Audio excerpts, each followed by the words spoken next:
എബ്രായ ജനത പൊതുവെ അവരുടെ ന്യായപ്രമാണത്തിൽ മോശയും പ്രവാചകന്മാരും എഴുതിയിരിക്കുന്നവനെ അംഗീകരിച്ചില്ല എങ്കിലും അവരിൽ അനേകർ അവനെ രക്ഷിതാവും കർത്താവുമായി അംഗീകരിച്ച് അനുഗമിച്ചു.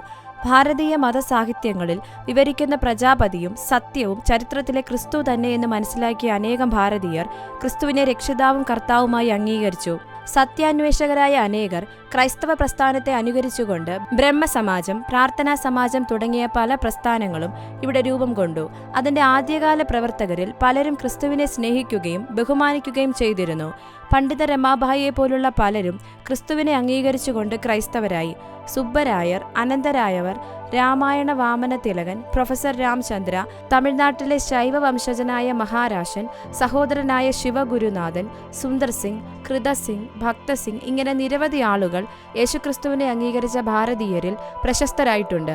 ക്രിസ്ത്യാനികളാകാതെ തന്നെ ക്രിസ്തുവിനെ ആത്മാർത്ഥമായി സ്നേഹിക്കുന്നവരുടെ വേദിയാണ് ശ്രീകണ്ഠസ്വാമി രൂപീകരിച്ച fellowship of the followers of Jesus.